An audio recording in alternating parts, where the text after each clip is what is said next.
Warning: repetitious viewing of this videotape may create an indelible mental impression that studies have shown leads to the development of potentially lethal ballistic tendencies. Backhand weapons should be used responsibly and under adult supervision.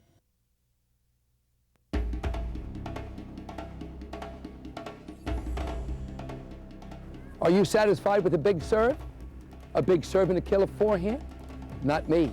Not if you're going to be my student. I want you to have a big everything, including the ballistic backhand.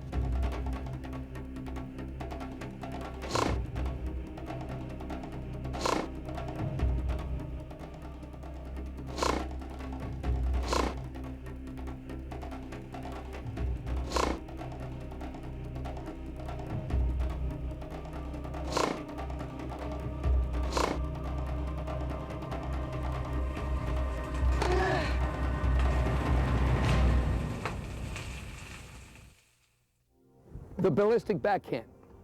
When I viewed that entire video, I said, uh-oh, I'm back in law school. I can't keep my concentration this long. And that's exactly what I want you to feel. You can't digest all of the wonderful things that my crew and I have put into this video. Take one segment at a time, go out to the tennis courts, apply it, come back and get a little bit more. If you try to put everything that's in this video into your game at one time, you're going to be calling me up and say, Nick, I want a refund. So I am demanding, I'm not even asking you, take a little bit at a time. If you do it, you'll get a better understanding of the ballistic backhand and you'll reach another level of play. Introducing the Swiss Army brand Slow Cam, a crystal clear, super slow motion showcase of the correct techniques, allowing your mind to absorb the image, then apply it to your strokes. When we look at the games of a lot of players, you know, usually they're a little off balance. They'll have the big killer forehand, or they have a big return to serve, may have a big serve. And the backhand was that steady eddy.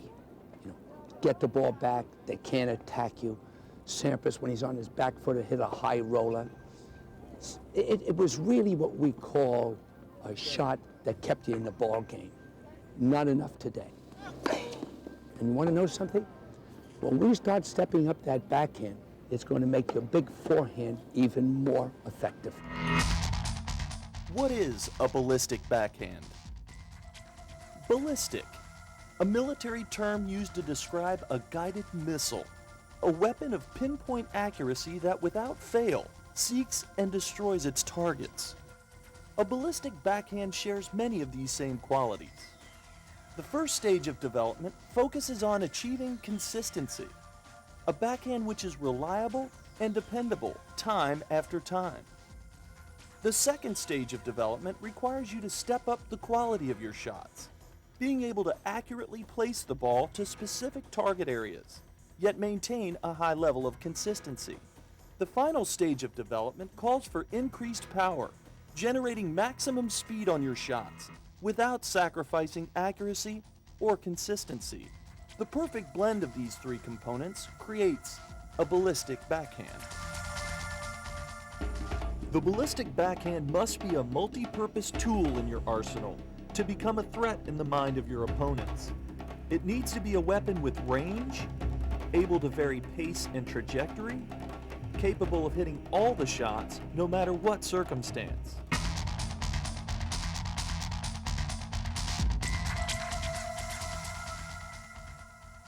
Now what we're doing here with Alexandra Stevenson, she's always had a good back and she's had a good forehand, but on a backhand, they seem to attack a backhand. So what we've done here is gotten her to actually become ballistic on contact, accelerate, just like a missile, and just going right over it. But what I want you to see is how she accelerates on contact. And notice at the end how relaxed she is. Rather than being stiff, she's much more relaxed. Now look at that follow through. That's beautiful right there. To me, the ballistic backhand comes from, first of all, the confidence, wanting to hit it, the acceleration on contact, making it be able to dip, drive the ball, come up, hit over the ball, and even have a ballistic slice, which she does, a slice that bites, Now look at this follow through and watch how she accelerates on contact. Beautiful backhands. Now she's going to roll it. Came right over the top of the ball, and that's an expression I use with her. Come right over the top of the ball. Don't be frightened. Right there. So now she's beginning to get top on the ball. She can drive the ball, and she can also hit those cross-court rollers that Pete Sampras does so effectively, especially when he's on his back foot. But the ballistic backhand is no different than the killer forehand. You can't wait to hit it. You're going to have an accelerated racket head on contact, and you're just going to let that racket head fly. You're not going to try to guide it. When you're in and against a person who's going to attack you, you've got both the weapons to beat them up from the baseline or be able to dip the ball when they come in. But the trick to it is the acceleration on contact, a big shoulder turn, the use of the legs, and using the same expression that Mr. Agassi did with his son Andre when he was in the cradle. Son, hit the heck out of the ball. Let it go. And that's what we're doing with this backhand. The challenge is not whether you can generate speed on your shots. That's the easy part. The true test is in the foundation. How well your body position and footwork can provide control for your swing. That determines a weapon.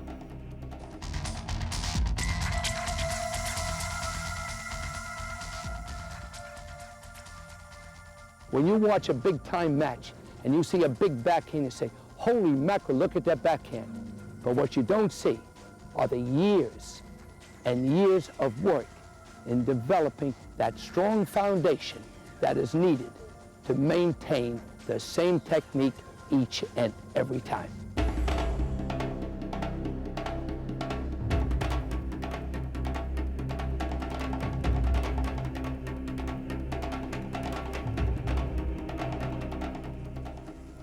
Now let's look at how we build a ballistic backhand from the ground up, beginning with the athletic foundation. Because tennis is a sport based on movement and strokes, you must establish a body position that provides quickness, balance, agility, and power. The athletic foundation is the core body position for all movement and stroke, and consists of three basic aspects. When you're down in position and ready to react, your feet should be spread between 1.5 to 2 shoulder widths apart. This wider stance allows you to comfortably lower your body to the desired athletic height. Next, lower your hips by bending your knees, which will position your center of gravity for more explosive quickness and increased power in your stroke.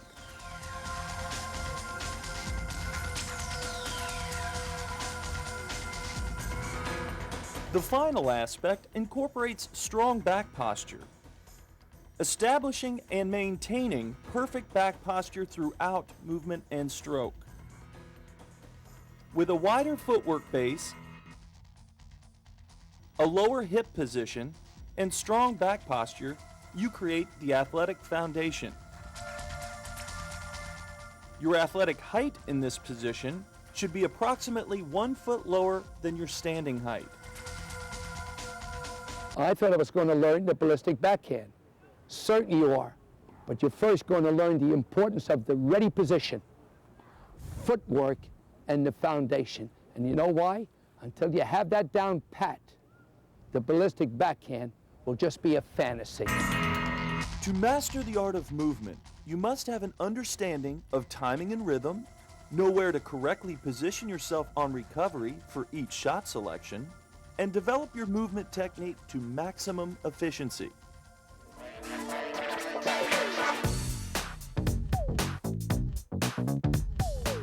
Think of timing and rhythm as it applies to dancing. Good dancers skillfully move to the beat of the music. So we could say their timing and rhythm is in sync with the music.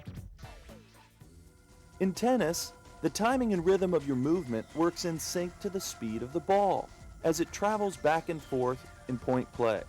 With rally speeds as fast as they are today, the ball travels from one end of the court to the other in less than 2 seconds. That means you must intensely work to keep up with the pace. Let's take a closer look at each stage of the movement process. Stage 1, ready to react. In stage 1 of the movement process, you must be prepared and ready to react when the opponent makes contact with the ball. As the ball is traveling up off the bounce, your intensity should build to a peak as you make yourself light on your feet, so at contact your reaction skills are sharp.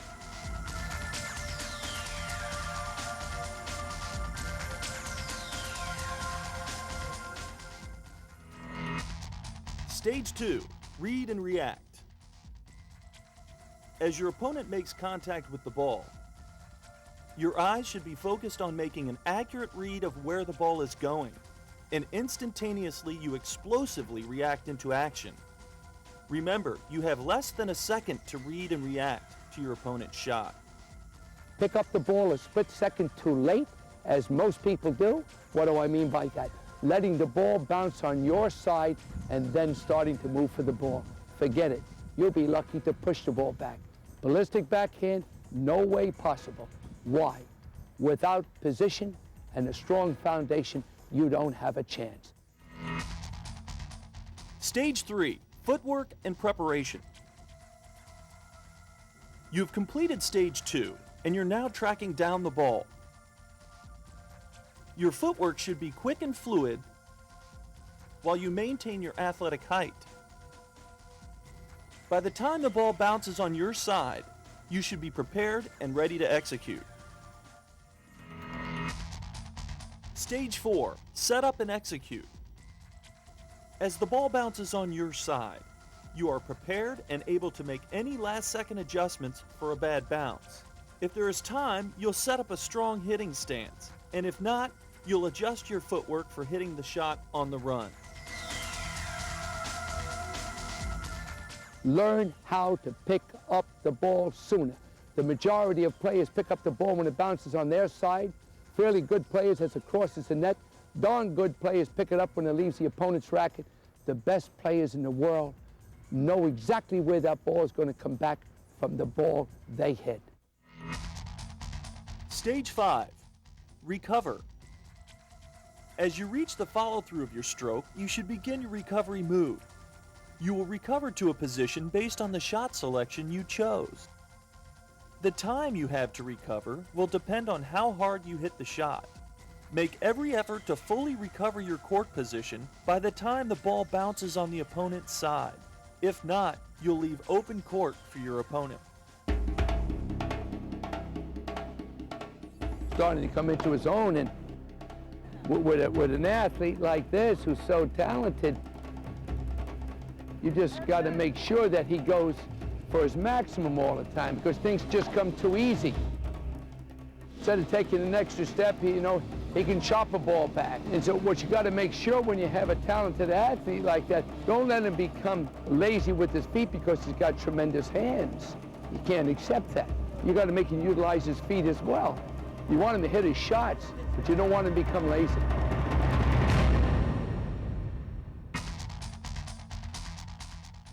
Now let's review.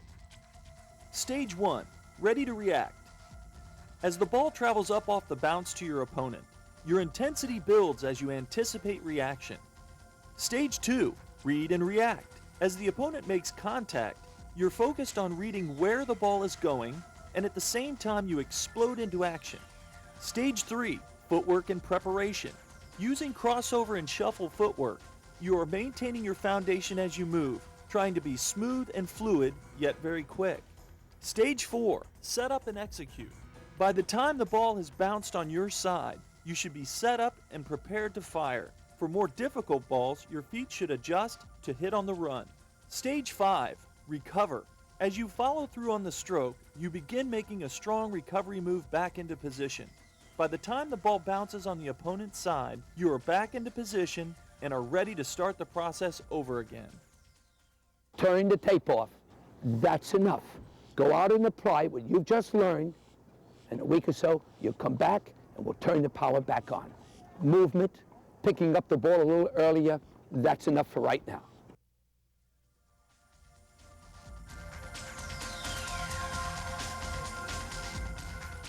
Now that you have an understanding for timing and rhythm, let's take a closer look at court positioning. Let's talk about baseline position. If you're strong, you have good movement, and you can consolidate the strokes, which means make them a little bit more compact, and make early contact, it puts great fear into the opponent because of a simple fact. The sooner she hits the ball, the sooner the ball gets back to the opponent's side. This means the opponent, when they're just slightly out of position and they make a little hesitancy in their stroke and hit a defensive ball or put one that maybe hangs up in the air a little bit, this student is going to pounce on it. And not only pounce on it, they're coming to the net right behind it. Learning to play closer to the baseline and even from inside the baseline will add to the overall threat of your ballistic backhand. Opponents will crumble under the constant pressure as you're able to capitalize on every opportunity. Now let's look at how you position in the court in terms of left and right based on the direction of your shot. To summarize what we explained in great detail in Winning with Your Game Part 1, the objective on recovery is for you to position halfway between your opponent's best possible shots.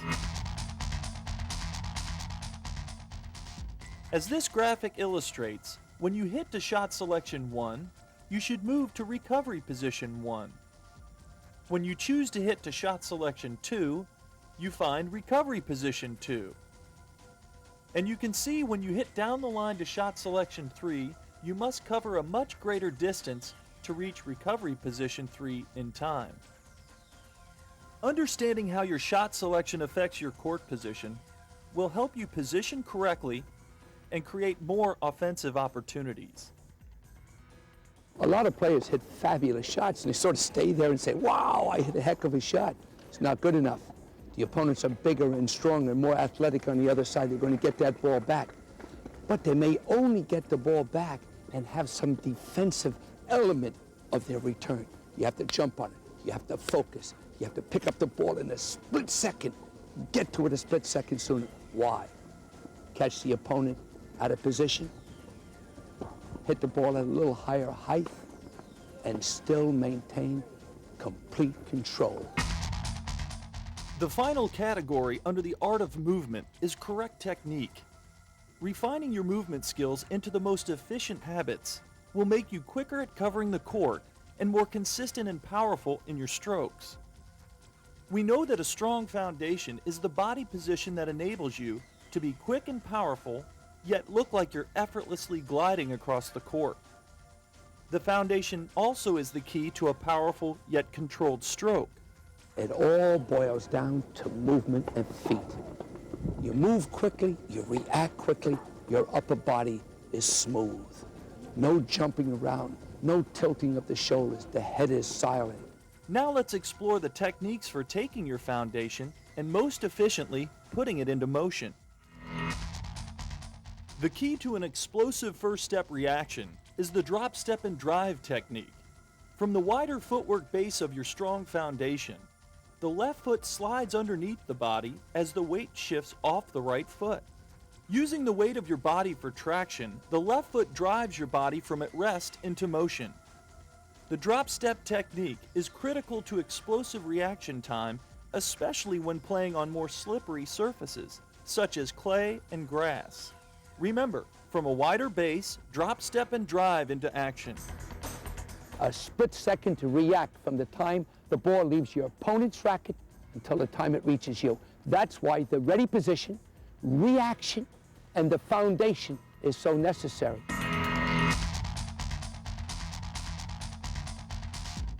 For you to become quicker on your feet and at the same time achieve that smooth gliding effect as you move, you must maintain your low-to-the-ground foundation and become very fluid and skilled in the footwork patterns. Each pattern has a specific application. The crossover pattern is a natural progression of the first step reaction when using the drop, step, and drive technique. If the ball is more than a few steps away from you, you should continue your crossover footwork for acceleration. And as you close in on position, you can fall into a shuffle pattern. The shuffle pattern consists of what's called a kick step because the feet often come together and kick each other as you move. Shuffle footwork should be used mostly for covering shorter distances, let's say 1 or 2 steps to your left or right. The cross-behind step you'll find most efficient when you have to move to your left or right and backwards at the same time. Adjustment steps are a signature among great players. You'll hear 3 or 4 quick squeaks on the hard courts.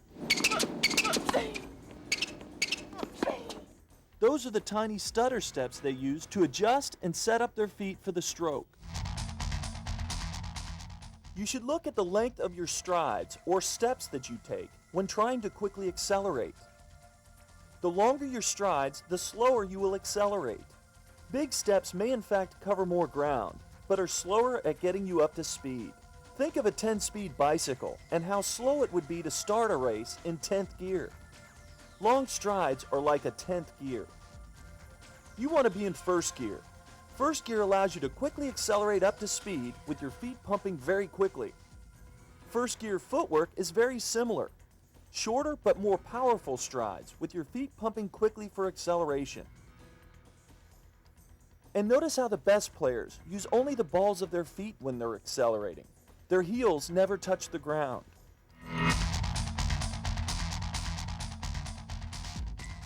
Racket preparation refers to the positioning of your racket prior to taking a backswing. It is very important you realize that how you prepare your racket affects your movement and hitting stances. You should get into the habit of keeping your racket hand positioned in front of your body as your feet adjust and set up for the stroke. That means your racket must be correctly prepared prior to the ball bouncing on your side.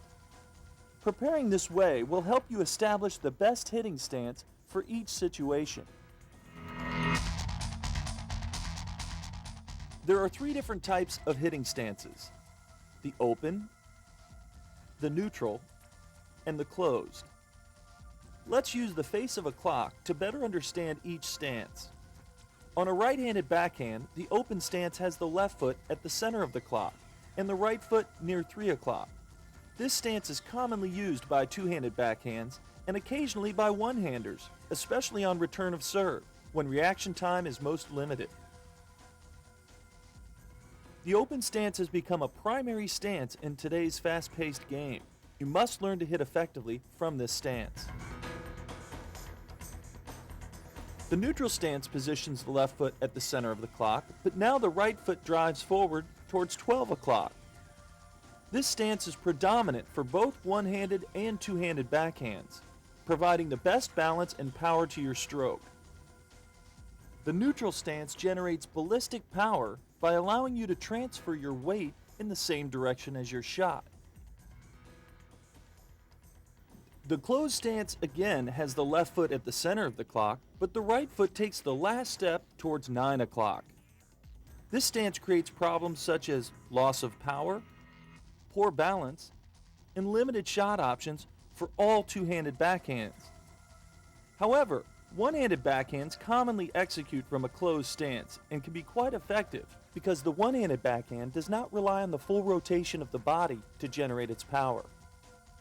Two-handed backhands can learn to avoid the closed stance through better preparation.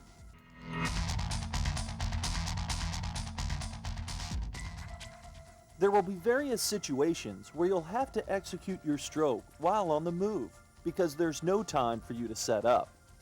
Very fluid players execute well from these extreme situations because they stay low and smooth with their foundation. Some players prefer to continue their tiny adjustment steps all the way through the stroke. Others will hit from an open stance and add an additional braking step for recovery.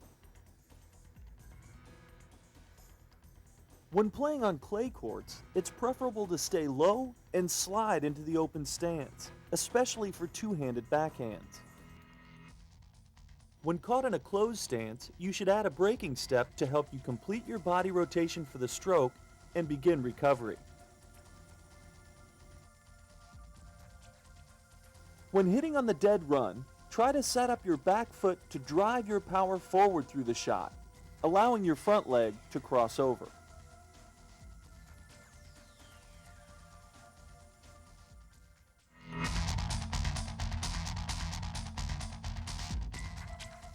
On recovery, the footwork patterns are the very same as the ones used traveling to the ball. However, there's a greater emphasis placed on the positioning of your shoulders during the recovery move. You'll often see great players begin to recover as they stroke. They shift their lower body outward to stop their momentum and reposition their shoulders inward.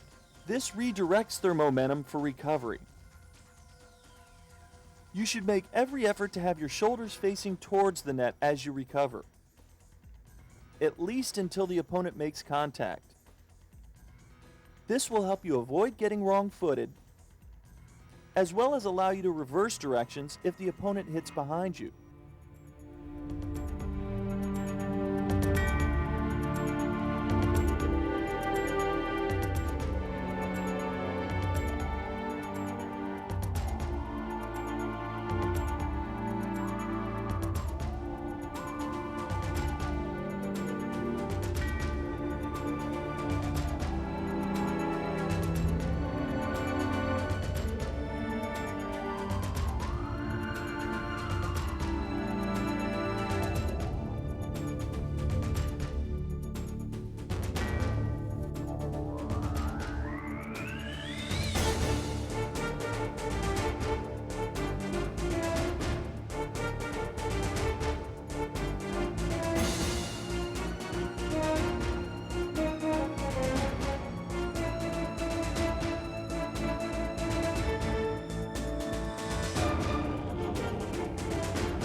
Movement and preparation is essential. And Alexandra has spent the last 3 or 4 weeks in our IPI, our Development Center for Strength and Agility, and her footwork has improved twofold. And as she gets faster, she's going to become more agile, and she's going to be able to even do more. But in order to hit ballistic, you've got to hit ballistic when you're at a position, not just when you're in position. And that's what makes you a potential champion. And that's what I'm hoping to be able to achieve with Alexandra. Your coach has to take a break. I want you to take a break with me. By the time this video's finished, you're going to see how the first part, the movement, stability, foundation, and now the grips, the swings, the stances, all come together.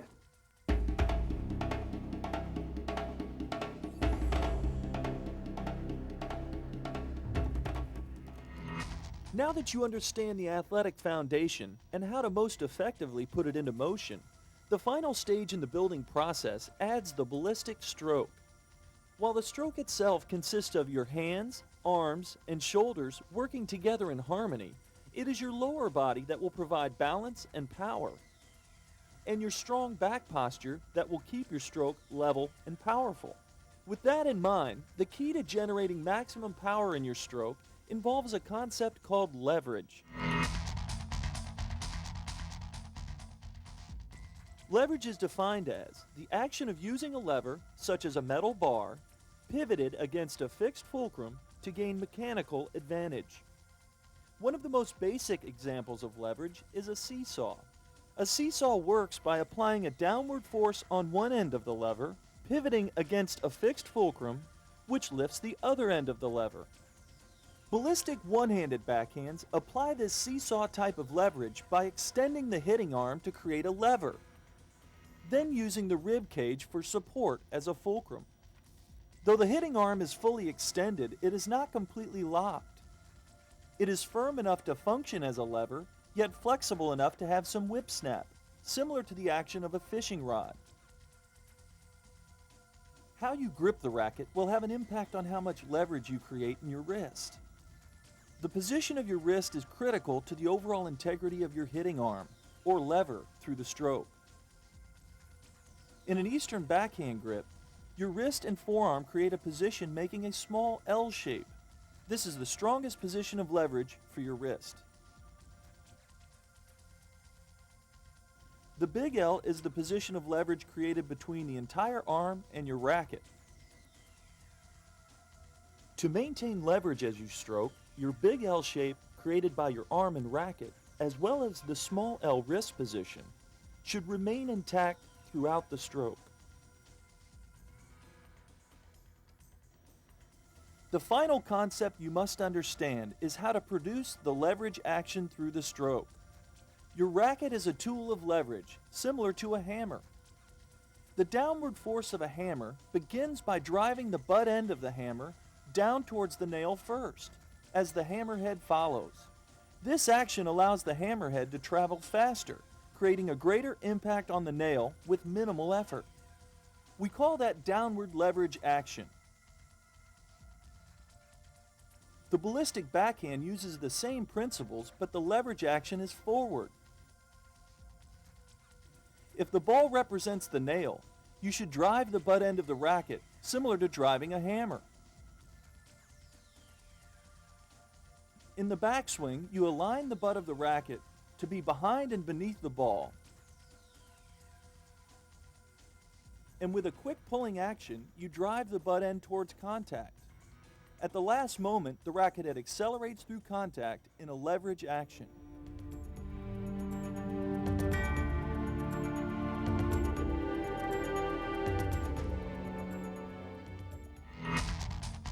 Should I hit with one hand or two hands? No, I really can't tell you that because they both have advantages and they both have some disadvantages. You can become ballistic in a one-handed or a two-handed. Your size, your style of play, your mentality will have a major impact on whether you become one-hand or two-hand. I like the two hands, but then in turn I have my Tommy Haas. There's Pete Sampras, but then I have my Agassi. I have Monica Seles. So I have a lot of great two-handed players that I've worked with. I'm working now with Alexandra Stevenson, magnificent one-handed backhand, but she has strength. She can cover the ball. She can hit that biting slice. The low approach ball to come to the net, easier transition to go to a first volley. The element of reach, you perhaps don't have to be quite as fast to get into position because you can reach out with one hand. I really sincerely believe that the two hands can return a little better than most people can with the one hand. Also, you can hold off until the last split second to hit that two-handed. You can hit the top spin lob. You can hit the angle shots. Why? The element of two hands give you the feeling of more security and strength. But no matter what you select, you've got to go for it. It's got to become ballistic, not just getting the ball back in play. Ballistic backhands, whether one-handed or two, operate within a game plan with a constant objective in mind. You must establish a threat in the mind of your opponents that at any given moment, with the slightest of opportunities, your backhand could end the point. Though most of the time you're working at various rally speeds with variations of trajectory and spins to add more margin of error to your game plan. So over the course of a match, you wear your opponent down with accurate placements on a consistent basis. To put it more simply, use a variety of shots to set up more ballistic opportunities and avoid becoming trigger happy, going for too many putaways. But when the opportunity does present itself, you must be absolutely confident in your ability to execute. All of you, no matter what level of play you participate in, have one key issue to contend with: the mental approach. Can I do it when the bell rings? If you can do it in practice, you can do it when the bell rings. But what does it mean? You have to do it over and over and over again. Make lots of mistakes, overhit, blow key points to key matches that you could have won perhaps by pushing it in. If you're willing to take a little bit more of a chance and look at the long-range goals, you can overcome that mental fear of saying, oh, no, I can't do it, I know if I just get it back, I can win. Don't do that. Look at Agassi, look at Seles. I will always respect them. Pete Sampras. When they're down and have a key shot, watch out. They are dangerous because that's when they go ballistic, and that's what you must do. We begin our exploration of the one-handed ballistic blast looking at the grips. There's the continental grip, the eastern backhand grip, and the semi-western backhand grip. Continental may in fact be the preferred grip for many other aspects of the game, but it is a weaker grip for a ballistic blast. When driving the ball or applying topspin, in a continental grip, the wrist is forced out of the small L leverage position. This weakens the support of the wrist, allowing the lever to break down through contact, resulting in a loss of power and control. Even the slightest off-center contact, and the stroke breaks down. The contact zone that corresponds to the continental grip is much further back than that of the eastern backhand grip. To hit the ball to the same down-the-line target, contact is made much closer to the body in the continental grip, which limits your power. The eastern backhand grip proves to be the most powerful yet versatile grip for the ballistic blast. This grip provides great support to your lever arm, as indicated by the small L wrist position. When producing topspin and sharp angles, an eastern backhand grip can rotate the forearm while the wrist position remains strong. The contact zone is out in front of the body more so than the continental grip allows, giving you the benefit of using your body weight more effectively for leverage. Some players will shift into a semi-western grip when they want to exaggerate heavy topspin on the ball. The semi-western grip's preferred contact zone is higher than that of the eastern, making balls that are low in the strike zone more difficult to handle. For overall best performance, we recommend the eastern backhand grip. Now with the eastern backhand grip intact, let's take a closer look at the backswing. As there are many styles of play, so is there variety in the methods players use to take the racket back. However, the most important fundamental to achieve in the backswing is to prepare the butt end of the racket to drive forward. In this stroke, we see Alexandra's backswing includes a shoulder turn, with the right shoulder blade facing towards the contact zone. As she continues to set the backswing position, her racket hand begins a downward loop action as her arm extends fully. With the backswing completely set, her hand is out behind the incoming ball and below the contact point, and her racket head is next to her hip and ready to go ballistic. Notice how the palm of her hand faces towards the ball in this position. Positioning the racket head this way provides more distance for the racket head to travel and generate speed.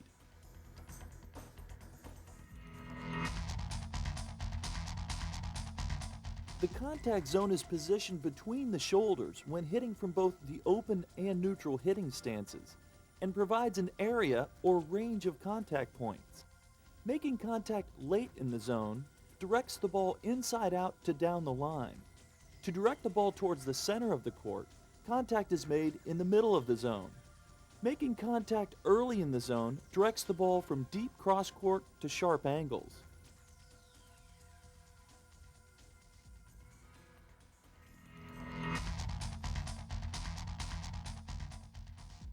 The follow-through of your stroke should find your arm at full extension, reaching out towards the direction of your shot. How the racket head actually finishes in the stroke will be determined by how much spin was used versus driving power. Either way, your racket arm must extend fully through the stroke, accelerating all the way to follow-through.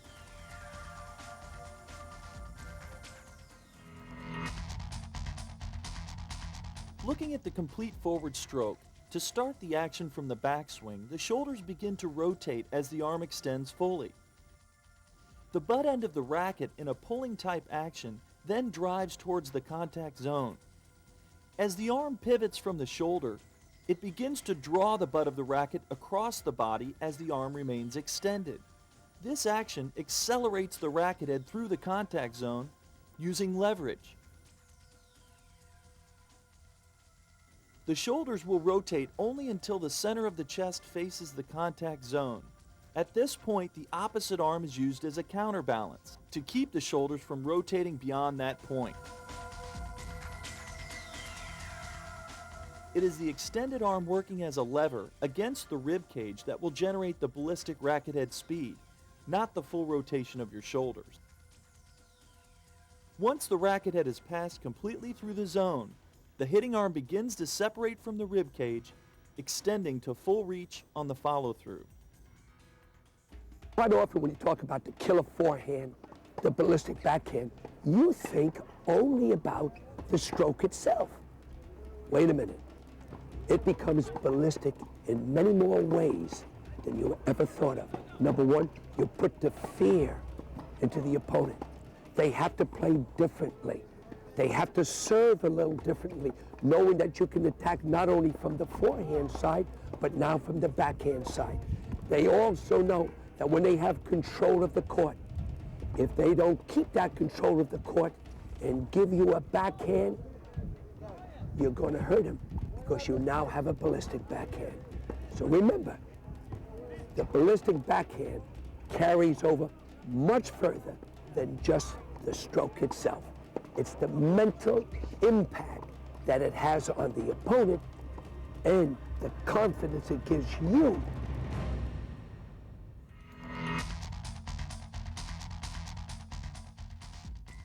The one-handed knifing slice is a ballistic shot with underspin and can be one of the most useful weapons in your arsenal. Even two-handed players learn to develop a more biting action using just one hand. In the most extreme forcing situations, it is often the only option you'll have. Not only is it a versatile tool for difficult situations, it is a master of disguise in both preparation and execution, leaving your opponents on their heels the next time you drop shot. The knifing slice approach is a penetrating shot, often with unpredictable amounts of spin, skidding low off the bounce. The continental grip is the most common and preferred grip for a knifing slice, providing a wider range of shot options, great feel on touch shots, can work with balls anywhere in the strike zone, and can achieve powerful ballistic qualities because leverage stays intact throughout the stroke. The backswing preparation for a knifing slice again varies with style, but the key components that create ballistic results begin with a good shoulder turn. Rotation to the point that your shoulder blade is pointing towards your contact zone. Many players prefer to position the racket hand up at shoulder height, with the racket and arm making the big L leverage position, the hitting arm with a slight bend in the elbow. As they continue to set the backswing to a position where the butt end will drive forward, the hand drops below the height of the contact point and the arm begins to fully extend. To start the forward action, the shoulders begin to rotate. But notice how the shoulders stop rotation sharply. That's with the help of the opposite arm working as a counterbalance, prohibiting the shoulders from rotating any further. It's the stopping of the shoulders' rotation that sends all the energy from the strong foundation down the hitting arm and into the racket head.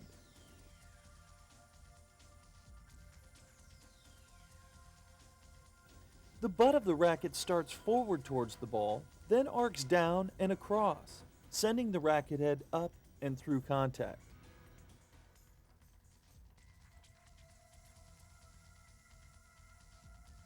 The hitting arm remains extended, maintaining leverage in the stroke, wrist position, and swing line. The magic behind the knifing slice lies in your ability to control and discipline your foundation and maintain a firm but flexible hitting arm.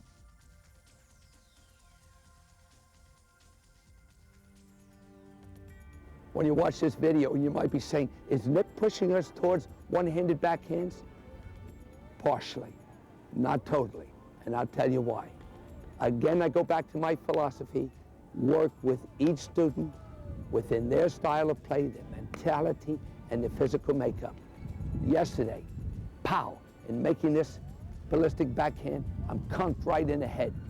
A young player, Leighton Hewitt, 5'10", small, starting to write a lot of the record books, with a two-handed backhand. And oh yes, you think that Agassi and Kolfenikov, Serena Williams, Venus Williams are finished? They're just beginning. Andre has got a couple of more years, and so does Kolfenikov. So I end it with a simple message. Each person should play according to their style, but at least experiment with a one-handed and a two-handed backhand.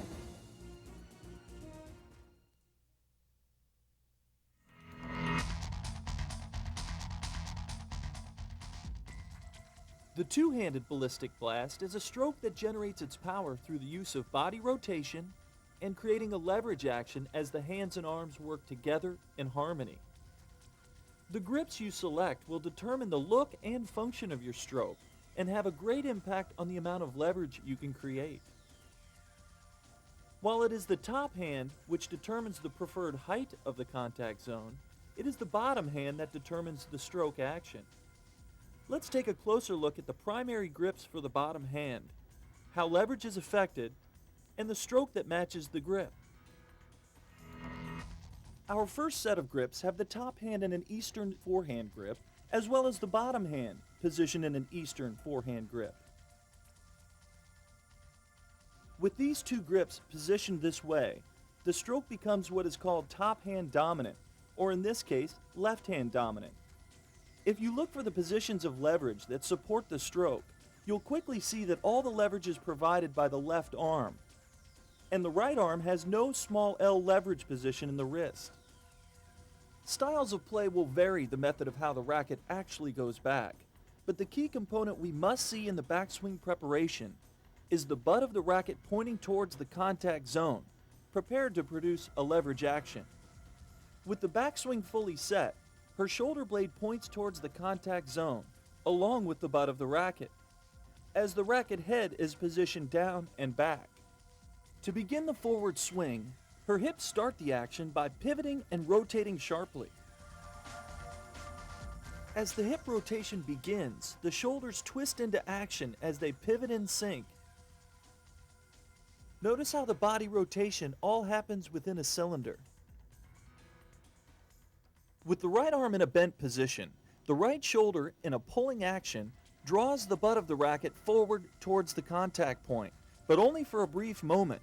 Then the butt of the racket follows the right elbow across the body. This action by the right arm accelerates the racket head out of the backswing, around and up through the contact zone. As the left hand began the action working as a fulcrum of support, allowing the racket head to accelerate out of the backswing, the left hand quickly switches roles here, in mid-stroke, and begins driving forward through the contact zone. You could say that the hands function together, yet fight for control when using these grips. Notice here how the elbows are bent outward, looking as if the two hands are pushing against each other.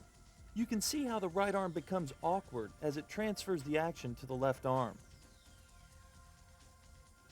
With the bottom hand positioned in such a weak grip, the right arm is more functional, staying bent and flexible and closer to the body. This makes the contact zone close to the body as well, and centered between the shoulders when hitting from the open and neutral stances. On the follow-through of the stroke, the elbows extend out and across and away from the body. Though there are a few players who have experienced success with these grips, we don't recommend the use of two forehand grips because of limitations on leverage and shot options. In our second set of grips, the top hand will stay in an Eastern forehand grip, but now the bottom hand shifts to a continental grip. This change in the bottom hand will involve the same left-hand dominant stroke as we studied for the first set of grips, but now the action of the right arm and elbow will become more efficient. The hands will work better in harmony, and overall leverage will improve in the action.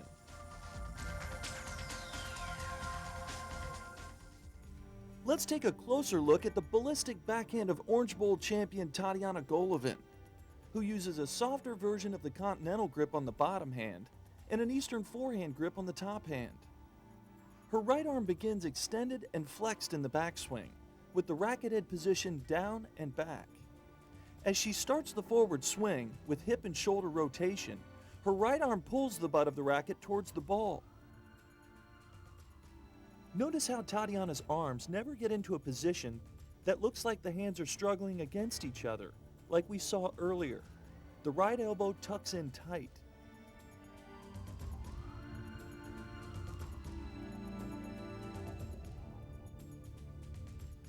As the stroke progresses, the right arm bends to a 90-degree angle, making an L-shaped position. Notice how the right elbow becomes a pivot point for the stroke through the contact zone.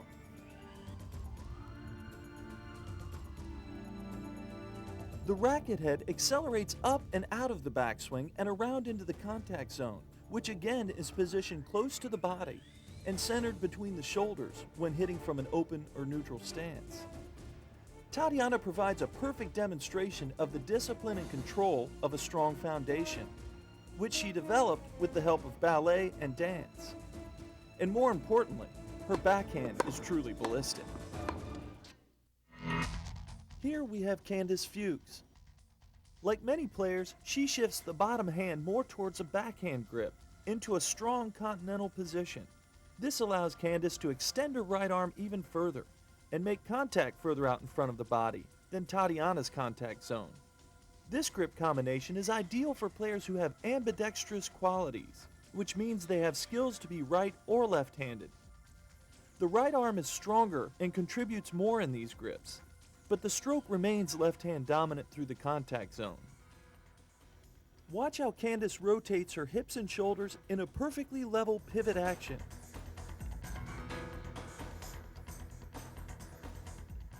The pivoting of the right elbow is a key element using these grips.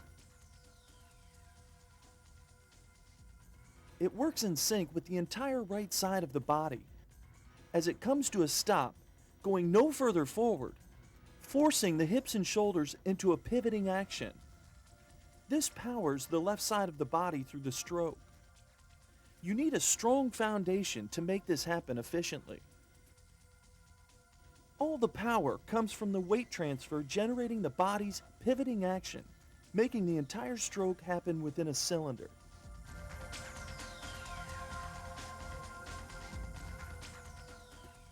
When the stance is no longer neutral and you need to hit from an open stance, you no longer have the benefit of using a weight transfer to drive the body's rotation. Instead, you must position your body weight to stay balanced over the outside foot, with the center of your chest staying over the point of contact throughout the stroke.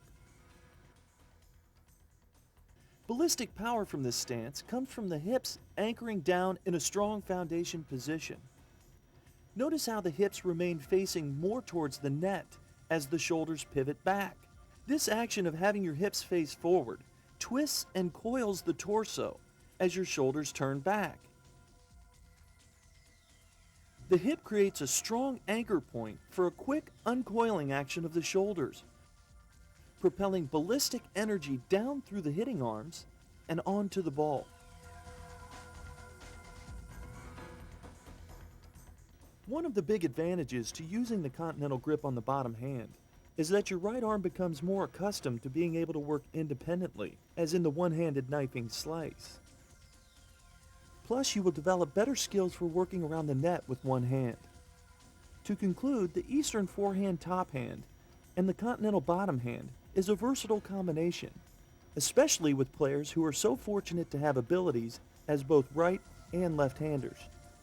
And what I'm doing now is to get a little bit more racket speed, to develop a little spin, angle shots, and also when she gets caught on a half volley or a difficult ball, the left hand will help her. Now, we've been doing this now for about a week, and already there's a major difference. And when you do this, let the left hand be, or the upper hand be right up on top where it's going to be when she puts the bottom hand on the racket, not down at the bottom part of the racket. All right, now put your right hand on there. Now let the left hand take over, right there. Good. Work it as much as you can. Perfect. Good girl. I've just talked to my sports guru, and you know what they said? Nick, turn it off after every 10 or 15 minutes. It's dynamite. No one should be allowed to watch this in entirety. Todd Reed is one of the most amazing young talents in the world today. Native of Australia, he is sure to become one of the next legacies of the Academy. Put all the finesse, creativity, and competitive fire of a McEnroe together with the power and quickness of an Agassi, and you begin to understand Todd's potential. His grips for the backhand have the top hand in an Eastern forehand grip, but the bottom hand is in between a continental and an Eastern backhand grip. With these grips, Todd is right on the edge of becoming a right-arm dominant stroke, different from all the other backhands you've seen so far. You could say his bottom hand is far enough towards an Eastern backhand grip that he is able to generate the power with his right arm, similar to the mechanics of a one-handed blast. But he's not far enough into the Eastern backhand grip to have the small L wrist position indicating the support of leverage. This means Todd must rely on his left hand to support and drive the stroke, resulting in a stroke that is neither left or right hand dominant. The right arm starts the stroke, then transfers the driving action to the left hand through the contact zone. You can see how smooth and seamless Todd is able to transfer the power between the hands.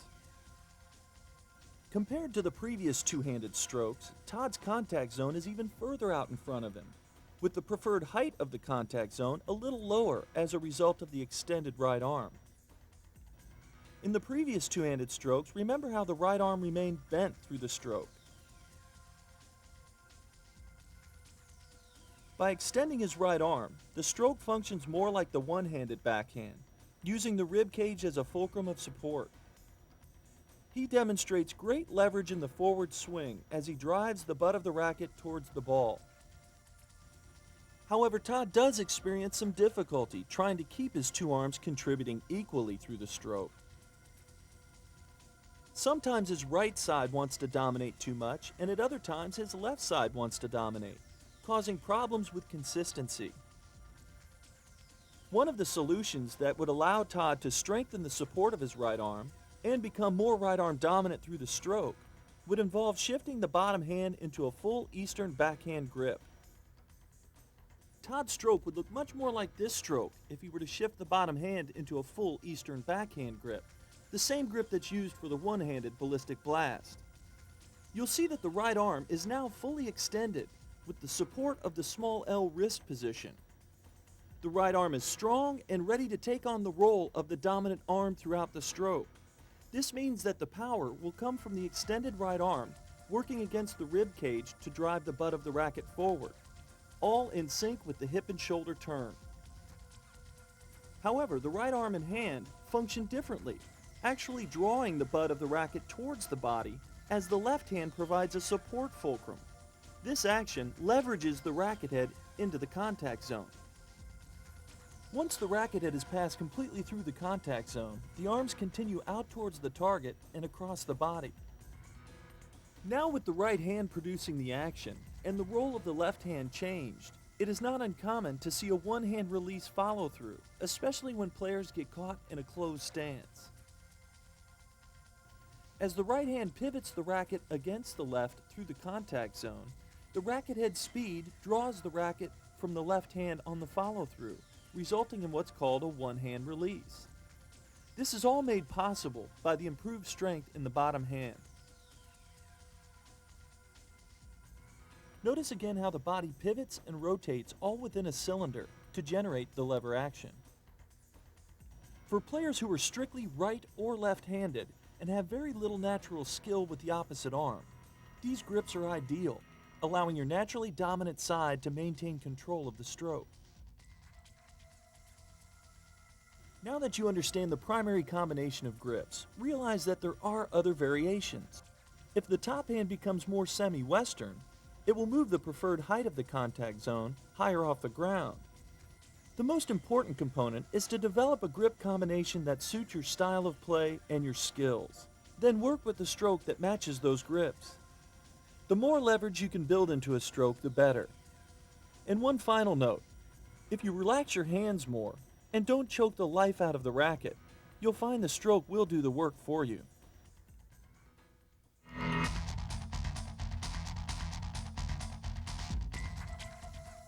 Do you know how long it took Pete Sampras to go from two hands to a one-handed backhand?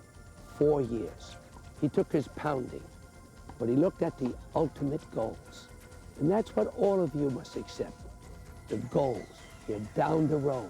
You have to have patience, and you have to have mental discipline to accept that you're willing to give the time and effort to make some adjustment with your game.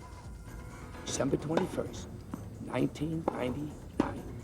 Todd Reed, 15 years old, going from the two-handed backhand to the one-handed backhand. We're preparing for the future and for his future. Was his two-handed backhand a flop? Was it a disaster? No. But in the long run, it's the feeling of the team, his mom, his dad, and Todd, and myself, that his two-handed backhand had certain flaws and drawbacks. He has a come-forward game. He loves coming to net. He's one of the best we've ever had in the history of the Academy. With that in mind, we think and hope we'll add to this boy becoming a true professional. He will have to make less transition to go to the one-handed backhand. He feels very comfortable with it. And above all, he wanted to make this change. And he asked a question last night. He said, well, Nick, I'm going to Australia to play in a lot of the national championships of Australia. Should we play with the two hands or one hand? And we decided immediately with him saying, I want to do it right now. Now, not too many people can make a change and go into action as well, but we're going to let him do that as well. How long will it take? I don't think it's going to take that long. His father has an excellent one-handed backhand. He feels very comfortable. He has a lot of speed. He has talent. So we're making the change. We're preparing for the 2000s because this boy will be an all-around player. I feel they have a game comparable to Sampras, be able to do a little bit of everything, no matter what section of the court he's on. We asked a few of our adult campers to participate in our leverage test, and they were sporting enough to agree. Let's see if you can spot the common problems. Our first student has a one-handed backhand. The first thing to catch your eye should be the big bend in the hitting arm. If you look closely, you'll see that the continental grip she's using has the wrist in a weak position as well. With the hitting arm bent, she is unable to produce the extended arm leverage for the forward swing. She must resort to a snapping action from the elbow. Our next student also has a one-handed backhand, but uses an Eastern backhand grip. However, she too has developed a chopping from the elbow action for the forward swing. As an alternative to using an extended hitting arm, she lacks power as well as the ability to produce topspin effectively. This type of snapping action can often lead to chronic tennis elbow. The next student has a two-handed backhand with grips that call for left-hand dominance. The biggest missing element is that she never prepares the racket head in the backswing to drive the butt of the racket forward. You'll see that the racket head is not positioned down and back, so there's no distance for the racket head to travel for acceleration into contact. Her arms are much too stiff, and she doesn't use a quick pivoting action of her hips and shoulders to start the forward swing. The end result is a frustrated pusher who dreams of having power someday. And here's another left-hand dominant two-handed backhand that never drives the butt of the racket towards the ball either, nor does she use a pivoting rotation in her hips and shoulders. And yet another that does not pivot the hips and shoulders or drive the butt of the racket. Our last student has problems that begin with poor control of her body position. She has no foundation as her body constantly adjusts throughout the stroke. As a result, she creates no pivoting action and no leverage. You can see the pattern that's developing of general problems that plague club-level play. The solution lies in the ability to use your body and racket to apply leverage throughout the stroke.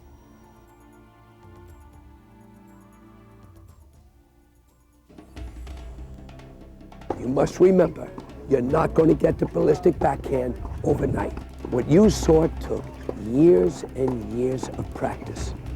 Sound techniques, they progress very slowly, didn't try to conquer the world. And that's the same advice I'm going to give you. You've got to review the video, one segment of it, go out and practice that. Check your grips, your footwork, your base, your foundation, and perhaps have somebody even video you and take a look at what you look like. It's easy for somebody to say, hey, this is what you're doing. Show me what I'm doing. Let me see what I'm doing.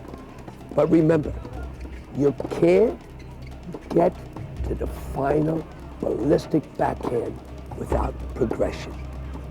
And I always say, if you do a little bit at a time, it'll stay with you.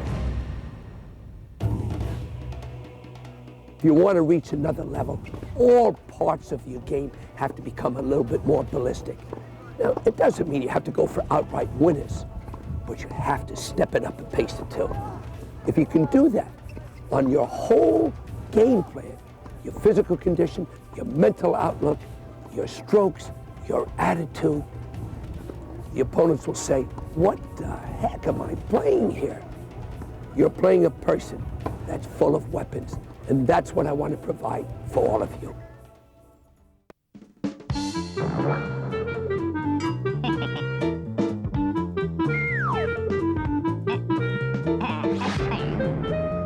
报道网球的喜怒哀乐，网球杂志